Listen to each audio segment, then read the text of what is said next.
Everything Old is New Again, America's entertainment pop culture talk show. It may well possess a rudimentary intelligence. I'm trying to think, but nothing happens. Felt a great disturbance in the force. Hello, I'm Mr. Red. Come on, bark like a dog for me. Where's the goodies? Leave the gun. Take the cannoli. I bet you wouldn't have done anything like this if Mom and Dad were here. You filthy criminal. Excuse me while I whip this out. Go ahead. Make my day. Here are your hosts, Douglas Viviani and David Cohen. Hi, this is Alan Alda, and you're listening to Everything Old is New Again with Douglas Viviani and David Cohen. Hi, my name is Paul Dooley. I am an actor, and you're listening to Everything New is Old Again. No, Everything Old is New Again. Welcome to Everything Old is New Again. Now that you've heard that a million times, we are starting the show bright and early here and having a great time, or going to have a great time with a topic that is near and dear to many of our hearts, including myself.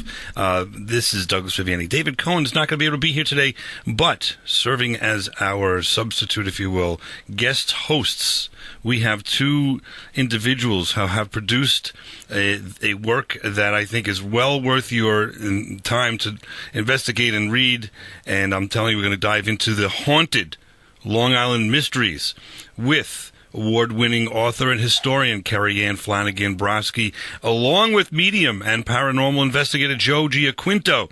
They've teamed up a number of times and produced some interesting, thought-provoking books that have now just come out. I mean, the latest of which has just now come out, Haunted Long Island Mysteries. There are others, Ghosts of Long Island 2, Stories of the Paranormal, Historic Haunts of Long Island, Historic Crimes of Long Island, and there's more. We will dive into that right now with Kerriann and Joe in a moment, but take a moment to jog down, remember, ghostsoflongisland.com, where you can get a copy of this book. I'm telling you, you're going to want to do this. They're going to explain why in a moment. But first, Kerriann and Joe, welcome to Everything Old is New Again. Hello, Douglas. Thank you so much for having us. Thank you, Doug. Appreciate being here. It's my pleasure. My daughter and I, first of all, Kerriann, if we do go back to, I believe, the first year of Everything Old is New Again. Yep. And we've been friendly ever since, and it's been a nice break here, but we've missed you. Let's put it that way. So we're certainly happy to have you back. It's always fun to be on your show. It's just a great show, a great thing you have going there, Doug. I appreciate that. Thank you so much. And just for the listeners, in case you want to take a look at the prior show, you can look it up on our website, everythingoldisnewagain.biz. That's everythingoldisnewagain.biz. All right, enough of the promotions. Let's get into it. Kerriann, what is the point of these field investigations that you do, and what do you hope to achieve? Great question, because this is very different than what people see on television. You know, when I go out and lecture, people will come up to me and say, I just saw paranormal activity. Is that what you do? So I like to Joe and I both like to take the creepiness out of what we do. We're not seeing blood dripping down walls and things, ladies in white coming after us with a knife. It's just not like what you see on TV. It's not Hollywood. What we do is very spiritual. So there's actually two aspects to this. I'm a historian, and preserving the history on Long Island is very important to me. And I'd like to try to show, first of all, that Long Island is more than the Amityville Horror. It's a place rich in history, especially our Native American past and the Revolutionary War. So in all of the books, there's that common theme that runs throughout. And I really delve into the research. So people are reading about history, but a better way to learn about local history than through a ghost story. So that's one aspect of the book. It's a way of teaching local history and helping to preserve it. But then, as Joe and I have done these books over the years, we've been working together for 16 years now. It's become more spiritual. So I've had people come up to me and say, I believe in life after death now. I believe that communication with the spirits is possible. And what we do, we stay on the positive side of spiritual communication. We don't go into anything that's negative or demonic in nature. We don't try to get people to cross over to the other side, but we do concentrate on positive spiritual communication, and we've had some amazing results. So it's really a two-part thing going on here with the book, with the history and the spiritual aspects. And part of the investigation involves Joe, who is an investigator and a medium. So, Joe, tell us a little bit about what your role is in the investigations. And by the way, when we say investigations, you're going obviously to specific locations that you know there's been some history there as well. Mm-hmm. So, Joe, what do you do when you arrive, and what's your function, let's say, in the investigation? Well, that's a great question, Doug. Initially, when Kerriann we started the first book project, Ghosts of Long Island, Book 1. We would go in together, and we would have all the research ahead of us. And we were going mostly I was going in as a ghost investigator. So kind of what you see on TV, listening EVPs or electronic voice phenomena, ghost recordings, or feeling energy, seeing at the ghost meter, which is a device that when the magnetic field is altered, it beeps or lights up. And so I was more of like the Ghostbuster that you would see on TV, so to speak, although I didn't have the proton pack like Bill Murray would have. But as Kerriann mentioned, as we went on to become a more spiritual event, and I started developing some of my mediumship abilities, I went in more as a medium, and Kerriann would then not tell me anything about the haunting phenomena. So she would want to see what I got. For example, when we were at the Smith Estate in Ridge, which is off of Longwood Road there, the first thing I felt was I said to the director there, I said, who is the man in black? It kind of surprised her because that was one of the ghosts that people had been seeing there. If Kerriann had told me ahead of time that there was this man in black, then I wouldn't really have that ability to try to get that. So I think going in as more of a medium psychic, trying to feel the energy and see what I'm getting first, and then Kerriann doing the reveal later, gives me the opportunity to validate her research and also any paranormal phenomena that's been experienced there. Okay, so before you go in, or as you go in, you have the GPS directions to the location, and that's it. Is that what we're saying, basically? Pretty much, yeah. In fact, there's one, Kerriann, remember that when we went to Smithtown to Michael's story?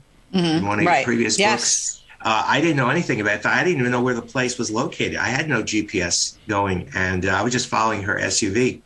And we got there. I asked if I could make a rest stop there because we'd been driving around for a while. I had a few appointments. And as soon as I left the group that was setting up the interview in the kitchen and went into the room, I heard this man's voice said, "My name is Michael," clear as a bell, as if you and I were just speaking right now on the air. When I went into the kitchen, I said, "Who's Michael?" And he said, "That's our son who passed. That's what the story is about. He haunts our house." So had I been, again, told previously about it, I wouldn't have had that ability, that beautiful revelation, and to validate that Michael was actually there and talking to us. Oh, that's amazing. We'll dive into that a little bit more, but before we do, let's listen to a little bit of a clip here of an actual event in the Millridge Inn here on Long Island. Let's listen to this, and we'll investigate this in a moment. Elena, you want to say hello to them? Hello, Spirit. I think I heard Elena. We had gotten energy. Is it from the little girl in the garden room?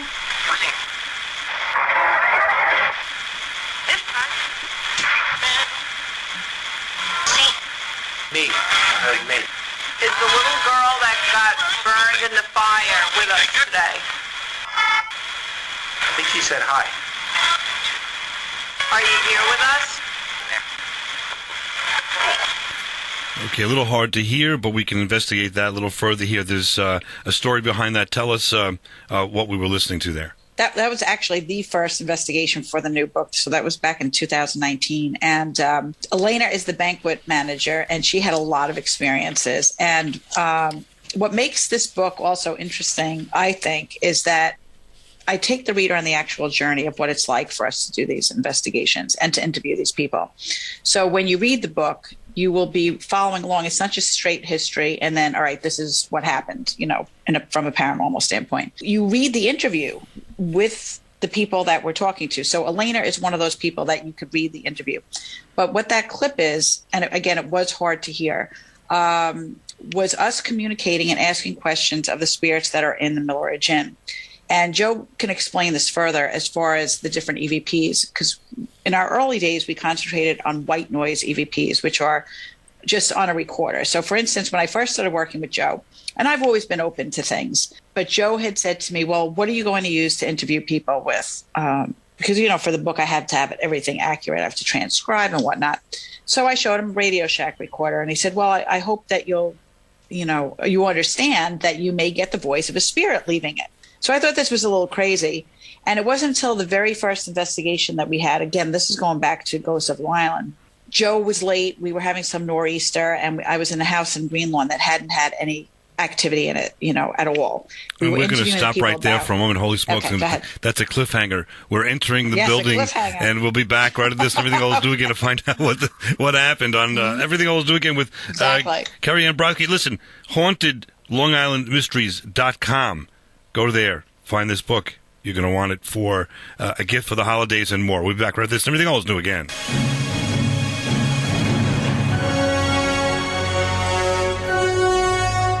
You're listening to Everything Old is New Again, America's entertainment pop culture talk show with Douglas Viviani and David Cohen. This is Anson Mount, and you're listening to Everything Old is New Again with Douglas Viviani and David Cohen. Hey, hello, it's John Noble here. I'm having a great time here with Douglas doing Everything Old is New Again. We've had a great discussion, and you get a chance to look at it all sometime or other. He's a very good interviewer. He asks some great questions. So have a look. We're showing off here on Everything Old is New Again to Kerriann Brosky and Joe Giaquinto, and we're doing so because we're trying to dive into and find out all about Haunted Long Island Mysteries is the latest book. And by the way, if you want a signed copy and personalized, go to ghostsoflongisland.com and you can get one right there, and it's a great present as well. This is a story here that we left off a few moments ago, speaking about a visit that Kerriann, you had to a home in Greenlawn, and then of course we're going to circle back to what we heard there, the EVP from Millridge Inn. So I'll just hand this off to you. Continue the story. Okay. Yeah, I thought I'd circle around. I definitely will circle back to Millridge, but I think it's important for people to understand what it was that they were listening to. So in this house in Greenlawn, this goes way back. This is 16 years ago. There was no hauntings, no paranormal activity, and Joe wasn't even there. Okay, he was coming later, and I was interviewing the people, and I had the recorder in the center of the table, and when I played it back about 2 weeks later, there was a voice of a little girl saying, "Hold me," on the recorder, as if she had picked it up and put it to her mouth and said, "Hold me," in a loud whisper. And I played it for my husband. He almost had a heart attack. He's like, "What is this? Who is this?" And I said, "I think it's one of these EVPs that Joe told me about." But you know what is interesting? That had to have happened at that time to me, because if it didn't, I would have always been second guessing Joe. I would have always thought that it was something he was doing or creating, or it was a trick. That is when I really said, you know what, this is real. So Joe and I were doing white noise EVPs, which, again, you can't hear the EVPs until you play back the recording. With this book, however, and with the Millridge, those are ghost box recordings. We get information live time. And again, this is very hard to listen to in this, what we're trying to do today. But what I encourage people to do, and Joe, I would like Joe to explain how it works with the real time. But what makes this book also interesting, besides taking the reader on the journey, is that it's interactive. As you read the chapters, most of the chapters have transcripts from our investigations with using the ghost box. So you can read the book and go onto the website, which will, if you scroll down, you'll see where it says EVPs, and you could click on that and it will bring you to Joe's website, and you could actually listen to the EVPs that we did live at these different places. So if people can't hear them on the show today, I definitely encourage people to go onto the website and check that out, because we do this for live audiences all the time. People are blown away by what we're able to get. So if it's okay with you, Douglas, I really would like Joe to explain the difference between the tool that we're using now, because we use limited equipment, but the ghost box has really been valuable for us with this book in particular. So if you wouldn't mind Joe explaining that and further, I think that would be helpful to our listeners. Yes, thank you. So as Kerriann mentioned, the old white noise EVP recorders, the reason I call it white noise is there's different types of noises. And the white noise is the ambient noise of a room. So what the spirits do is they modulate their voice energy, which because they don't have vocal cords, because they're spirits. So they modulate that energy of the sound, the voices, on these waves, like a sine wave or something, like a radio wave. And then when you take the noise out, hopefully you have the voice. But there are different classes of these EVPs. The best one is, the most audible one is a class A. Most of them are class B or C. So if you hear it, you might hear something different than what I hear. With the ghost box, it's very different because the ghost box, the original ghost box or spirit box, is a radio, an AM/FM radio, where the wires have been hacked so that the scanner will just keep going from station to station without any regard for locking into a station if it's very good quality or it's a music or a talk show.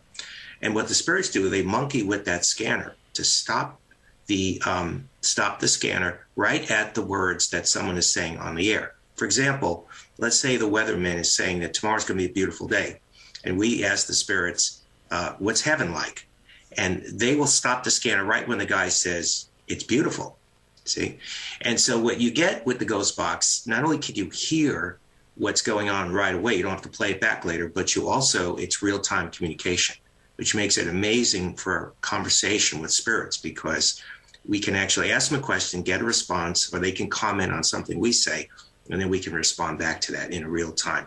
And when I go into my lab and I use my music editor software, I can actually take out some of the dead air and some of the noise, and I can actually, when you get the final transcript, it's actually a human conversation, and an intelligent one, where they've given us a lot of information that validates what we've been thinking as well, or researching. So it's really a great tool. And plus, when you add in Kerriann and our intuition and our research, it makes the story very viable, very credible, and very enjoyable to listen to and read. Right. So when you go to hauntedlongislandmysteries.com, I believe there's a location, because I did it. I think that was the website I went to, and it actually has, and it does take you to Joe's website, where there's a transcript for each of these EVPs, so you can follow along as well as to what is being said.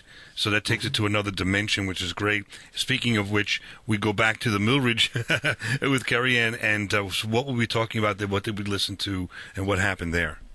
Right. So again, Elena was the banquet manager, and there is a girl. There's multiple spirits and ghosts, and there is a difference between spirits and ghosts, by the way. But there are multiple people in that building. So we were trying to connect with the ones that Elena saw. She was sitting in her office one day, and the restaurant was closed, and her office was right in the main dining room area. If anyone's familiar with the Millridge Inn, it's a big building. It goes way back to even the 1600s, when it was a two-room house. But her office is off of the main dining room, but she has like an interior window where she could look out into the dining rooms.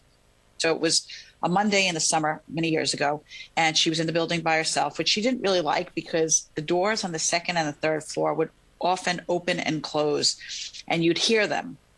So one day she's sitting in there, and the doors are opening and closing, and it's getting louder and louder, as if every door was opening and closing. And she got very nervous. She tried to call someone who was on the other side of the property, because they have that whole village and everything. The woman wasn't picking up the phone.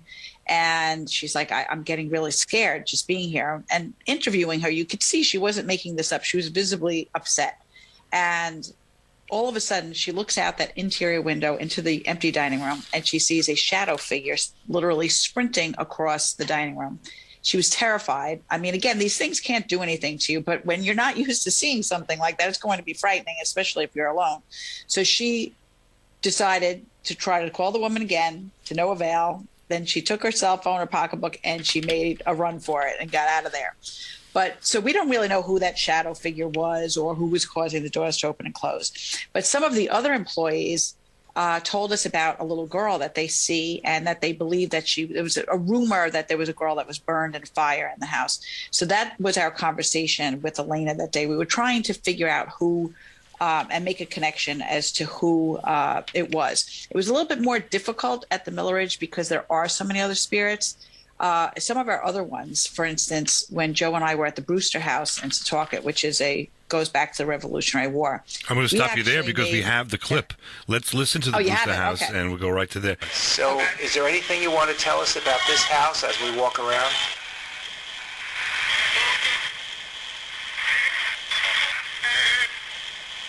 Got it. My name is Joe. What's your name? Robert? Is Caleb Brewster here?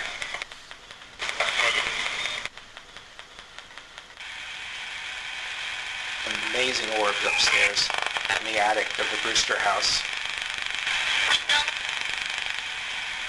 All right, just so I can dive in there, was hearing them respond, and we hear a spirit saying wounded, they're all dead.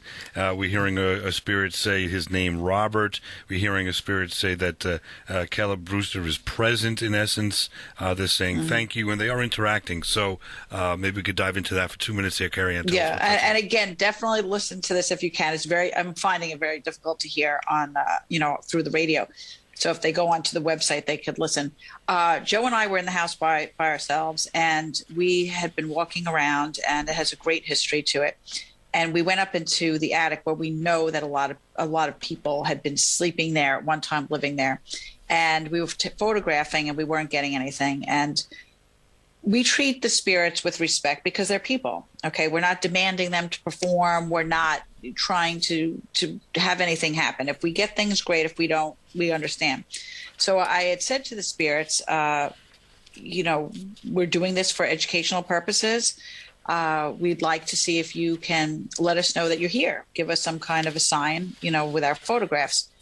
And as soon as I said that, immediately following that, Joe and I started photographing again in the same area. And we were getting orbs, which are light anomalies that are thought to be spirits from the other side. It's a way that they use the energy from the cameras to present themselves. And Joe and I were snapping for at least a good 30 seconds, and we got tons of orbs. And then it just stopped, and we were photographing and then nothing else. And that's how you know that it's not a dust particle or anything else like that. So when we did this ghost box session with them, we said to them, thank you for presenting yourselves with the orbs. We had a lot of orbs. And then we were trying to figure out who was with us. And Caleb Brewster was obviously part of the Culper Spy Ring, as was, we believe, Robert Townsend was the one who was speaking to us because there was a connection there. So that sort of validated things for us, being able to get the orbs and then have the playback with the ghost box recording. So that was really an interesting one. Yeah, and you can actually learn more about the history of that particular house and see the orbs and so forth. There's pictures in the book and so forth besides the EVPs at ghostsoflongisland.com. That's ghostsoflongisland.com. We'll be back right after this and Everything Old's New Again to discuss more. Kerriann Flanagan Brosky and Joe Giaquinto. Now, back to America's entertainment pop culture talk show. Everything Old is New Again with Douglas Viviani and David Cohen. Hi, this is Erin Gray, and you're listening to Old is New Again with Douglas Viviani. Hey, this is John Delancey, and I am listening to Everything Old is New Again with Douglas Viviani. There we go. We are back here with Kerriann Flanagan Brosky and Joe Giaquinto. Joe is a Star Trek fan. So, Joe, quick question. Do you recognize John Delancey and where he's from? Yes, I do. Isn't he the famous Q? He's Q himself. We had him on for 2 shows, and hopefully have him back. He's going to be on Picard in season 2 coming up. Great. Which leads us to a question here, because, Joe, we were talking off the air that the spirits do, of course, keep their humanity in some level, so to speak, yes. where they, if they're a Star Trek fan, so to speak, they keep that and could communicate in some way with you and with Kerriann and all of us that way. And we can listen to what they have to say better than we're listening here. We're doing the best we can on the air. But if you buy this book, go into ghostsoflongisland.com and follow for an EVP. You put your headset on, you will have access to, of course, the transcript, but also if you put your headset on, you can hear this so much better than you're just listening to as we speak. Correct, Joe? Yes, that's right. Yeah, it's there is some frequency loss because, again, the spirits are making these voices through noise, through pieces of conversation off the air. So sometimes the acoustics of the room or going over the air, copying the sound over through the system, you lose some. But yeah, you will definitely hear them if you play them directly off the website. And the reason some people say, why do you put the transcript there? Why don't you just let me see what I get? And I always use the analogy, well, let's say you were getting on a airliner and you were going to fly from New York to LA, and the pilot suddenly appeared out of the cockpit and said, I'm going to go get some coffee. Gentlemen in row 1A, would you fly the plane? It's, I don't know anything about flying a 747. We want people to enjoy these recordings and have the same experience, because that's a key thing in Kerriann's book is that it is interactive. And we want them to not worry about trying to hear every noise and sound, but we want to see what the message of the spirit is. Right. It gets you right there. There's no doubt about it. And there's one here from Huntington, Long Island, my hometown. And Kerriann gives just a smidge of the story behind this, and then we'll hear the end of the EVP where the spirit is confirming certain things about being on a farm and so forth. Okay. Every once in a while, I will get someone that'll contact me, or same with Joe, saying that they are having issues in their house that they don't understand. And, they're trying to find history of their house. And so I had this young woman contact me, and she lived in a house, and she had an attic apartment that she had another woman living in. And the woman who lived upstairs had an older dog that would sometimes get into trouble, okay, and be upset when the woman was working. She was a school teacher. This is the other woman now. And so she had put a camera in her upstairs apartment just to keep an eye on the dog when she wasn't home. And she would discover all these strange things. She would see orbs flying around and hear different voices and things, and the same thing with the owner of the house, started getting some paranormal things going on. So Joe and I went there, and I really didn't tell him anything. The woman who owned the house was in her 30s, and she had lost her husband, okay, or she was in her early 40s actually. So she had lost her husband. I did not tell this to Joe. And when we went there, I got there first, and I told her that. I said, I told Joe, I didn't tell him anything. So he came into the house, and seeing, that there was, she has a daughter. There were children's things around. The girl was not home. So Joe sort of surmised, well, she's married and has a child, so assumed. But then as we're walking around, Joe's like, I don't know, there's this man that keeps following me. He died when he was 40 years old. But he was like, and all of a sudden Joe stops and he says, did you lose your husband? And she said, I did. From that point on, he was communicating with Joe. And we stood there, and I just let Joe do his thing. Joe said, did you change the room around? Was this the room that we're in now? Was this the dining room, and you made this into the living room, vice versa? And she said, yes, I did. And then I went over to, I had my electronic, my ghost meter. So I was holding that. Nothing was going on with that. And when I went to a certain chair, it started going off. And I said, I wonder why it's going off here. And Joe then told me, he said, was this your husband's chair? Because he's telling me that it was. And then we went upstairs, and we had gotten, some things up there as well. So it's really amazing for us, again, to incorporate this other aspect of Joe's mediumship into it, which when you watch these other ghost shows, they're not mediums.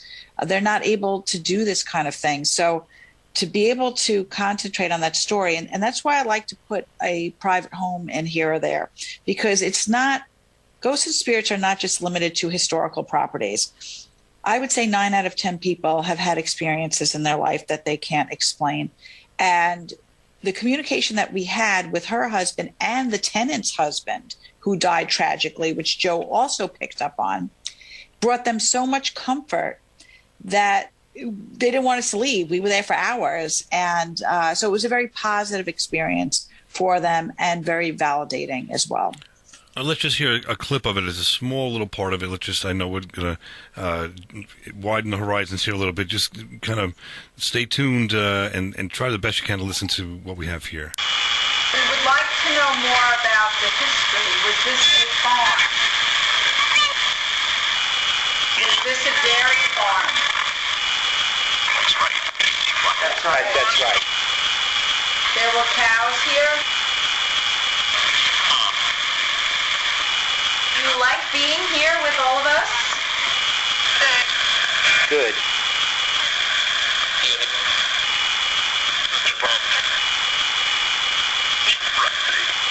At the end, there's keep the property. We interpret that in what way?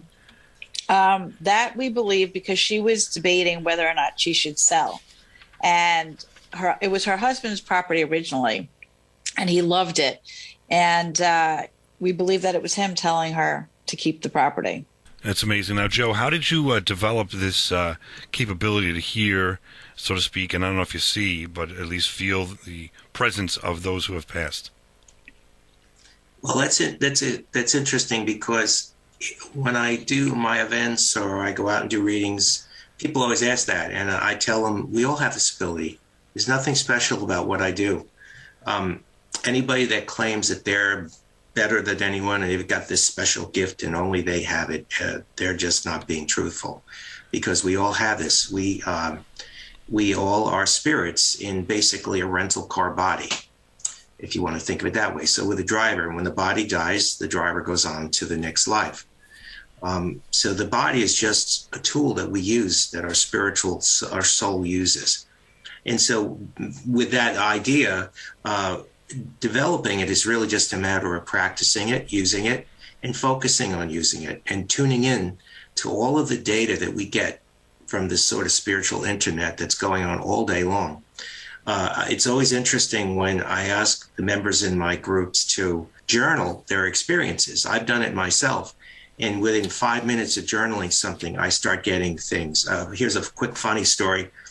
So during the hurricanes that we had, when we had Hurricane Sandy, Hurricane Wilma, I remember the local TV station was doing weather coverage on Hurricane Wilma over and over again, know before you go. And finally, I came in the room, my parents were there in the kitchen, and I said, Hurricane Wilma, where's Fred? Fred Flintstone. And so I sat down and I flipped the remote up one channel, and it was a Midas commercial where Fred Flintstone was bringing in his Stone Age vehicle for a muffler. Now, you can't make that up. So I think it's just a matter of tuning in and practicing how to read the energy of the spirit, and just determining that you're not going to be afraid of it, that it's a natural occurrence, that we're all spirits. Some have bodies and some don't. Yeah, no, I was going to say I could attest to that, but I do think that certain people are more apt or prone to it. Maybe, yeah. I mean, because there are levels of this. Because I never considered myself a medium. I still do not consider myself a medium. But having done this work for 16 years, having investigated well over 100 places, I have been developing certain aspects as clairsentience, being able to feel the spirits. And I have developed some clairaudience with certain spirits that are good communicators. There is a gift that people have of mediumship that are supposed to be doing this type of work. So I think what Joe is trying to say is that we all have somewhat of an ability, if we tune ourselves into it, to be able to communicate. Yeah, I'd like to just finish on that. Kerriann's right. I mean, it's a balance. I think it's like anything. Like, some people are born athletes, but I do think everyone does have this ability. And Kerriann also humbles herself. She's gotten some great EVPs. She's got some great hits during our investigation. So I think that's what makes her and I a good team, because we don't go in there trying to prove or disprove. We're not going in there with an ego to try to get the thrill of how great we are. I think we're just going in to solve somebody's problem and put the pieces of the puzzle together and build a story that the spirit is and the historic location is trying to give us. That's why it makes her book so amazing. I just enjoyed all these book projects with her. Which is great. Going with an open mind and a mutual respect, and take a look at Ghosts of Long Island. You got to spell it out, ghostsoflongisland.com, and you can find this and more information on haunted Long Island mysteries and more. We'll be back right at this in the last section on Everything Old is New Again. This is Everything Old is New Again, America's entertainment pop culture talk show, with Douglas Viviani and David Cohen. Hey, it's Dr. Peter Weller. I'm here with my friends David Cohen and Douglas Viviani on Everything Old is New Again, one of my favorite shows. And I may not be the most interesting man in the world, but I'm one of them. Hi, this is Tom Dreesen. After 50 years of stand-up comedy, there's nothing I enjoy more than listening to Everything Old is New Again with Douglas Viviani and David Cohen. How about that? Welcome back to Everything Old is New Again. We are with Kerriann Flanagan Brosky and Joe Giaquinto, and we're diving into and investigating haunted Long Island mysteries. More than that, if you're interested in this, is Ghosts of Long Island, stories of the paranormal. There's Ghosts of Long Island, too. More stories of the paranormal. There's historic haunts of Long Island. There's historic crimes of Long Island, all of which, very simply, go to ghostsoflongisland.com. And, or of course, you can go to Amazon. These books are well worth it. They're interactive investigations into the paranormal that I think you really would really enjoy now and any time that you're looking for something that's different, that you have an open mind to investigate the hereafter and what it's all about. And Joe, let me ask you that question: why are these spirits either still here or wanting to communicate? What's the point from their point of view, if you know? I think they all have different purposes. Most times they have a message they want to give us, and because they need a communicator, a channeler, or someone like Kerriann and I who are doing this research, they know that they have an opportunity to get their story to us. In other cases, spirits, and as Kerriann mentioned, there's a difference between spirits and ghosts. Ghosts are more place-centered, more remnants, residual energy that's left over, where spirits generally are more mobile, and they are people who've passed, and they are the ones that will actually communicate with us. So I think that the spirits generally look to give us some sort of message. They always have an agenda. They're people, and people always have an agenda. We do things based on our needs, based on our desires, our goals. And many times, for example, a famous historical spirit might just want us to know that they're okay, that they made it to the other side, and maybe they want to help us with our historic story and validate some of the things that we've researched through oral history or books and library research. I was going to say, and sometimes they may want to just communicate as you say, for personal reasons, such as one here I have is very interesting, the Sundance Stable. Let's just listen to this for a moment and dive into that. Yes, it's great. Becca, if you hear her, say hi. Here. You hear her say here? What was your favorite horse's name, Becca? I heard Shooter. Shooter. Is that a horse's name? Yeah, she hated Shooter. That's right. She hated. All right, that's good. She hated Shooter. No, Jeannie, you want to ask her something? Becca, how is Shooter doing with me? How are we doing riding? Perfect. Okay, good. Which is not true at all. Okay. I think it was repeating Repeating. what you said.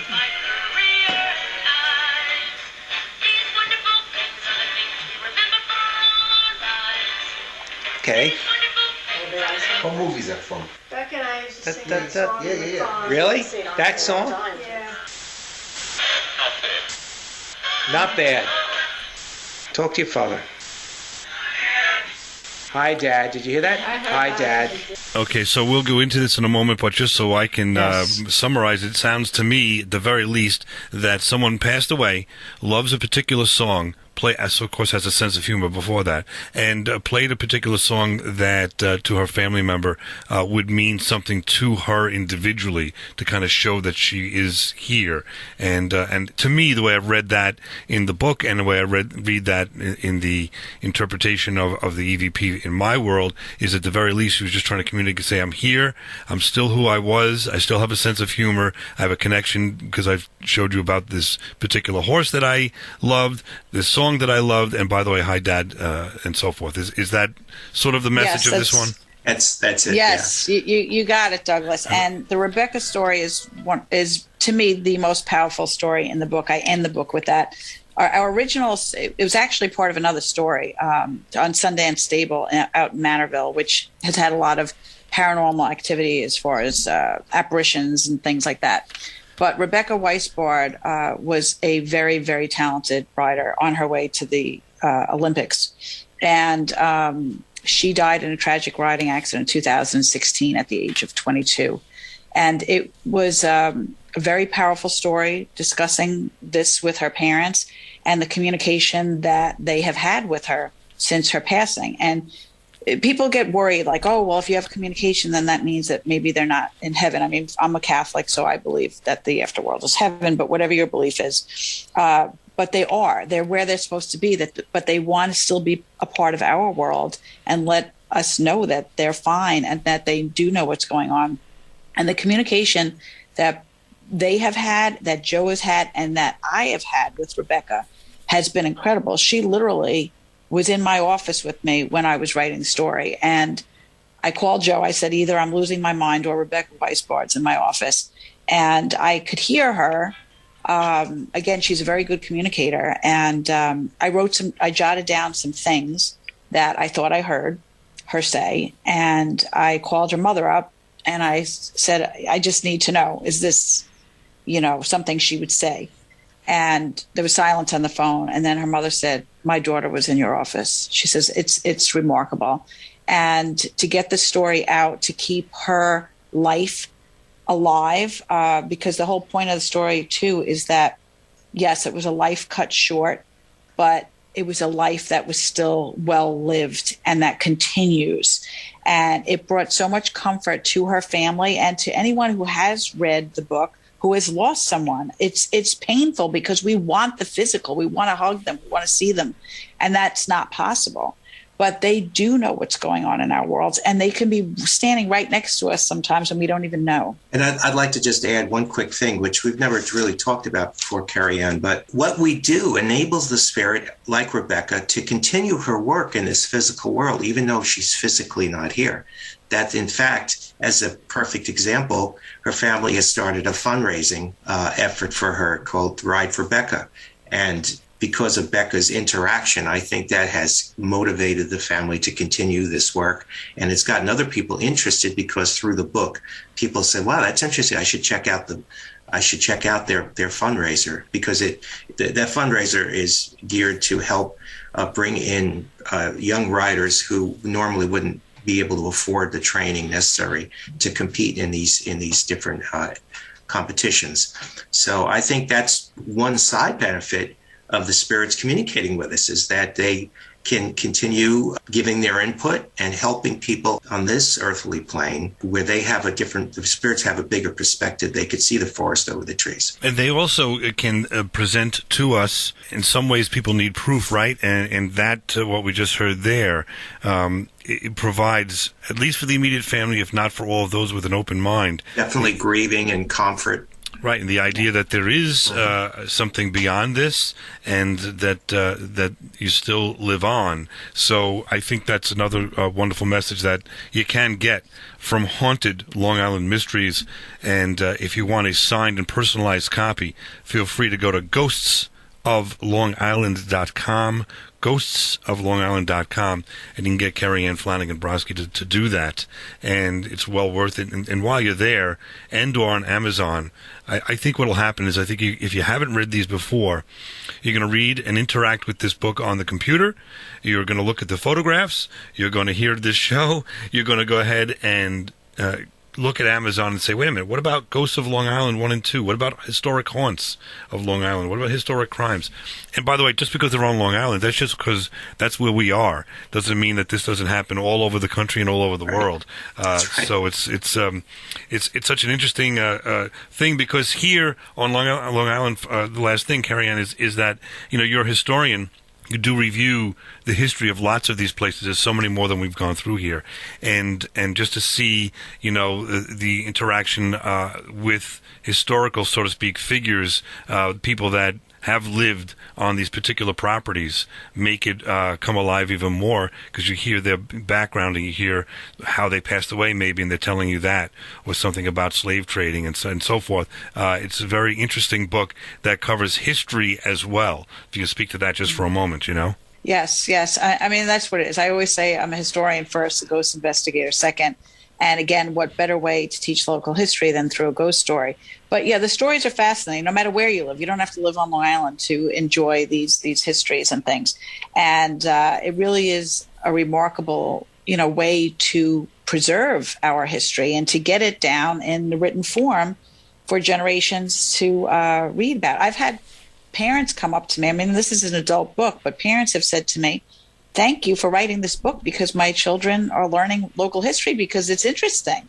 It's not just what you see in a history book. It's a story. I've incorporated into an actual story with, back and forth dialogue, and then the paranormal aspect just really rounds it out and brings it all together. Yeah, we did the same thing. I brought Angelica to one of your lectures at a local library. Unfortunately, had to go to Girl Scouts thereafter, so we had to leave a little early. But I'm going on to ghostsoflongisland.com to get a personalized and a few others, even though I have mine right here. I'll give that as a gift, and I'm going to return That's right. get mine they personalized. Make great gifts. Exactly. Yep. So ghostsoflongisland.com. Angelica, I was just going to say, Angelica, 12-year-old, did relate as well very much to the stories and was very interested. So it crosses all boundaries and all ages. So Haunted, Long Island Mysteries and More from Kerriann Flanagan Brosky. Thank you so much for spending the time. Joe Giaquinto, medium investigator, thank you for spending the time. It's been a pleasure to have you on Everything Old is New Again.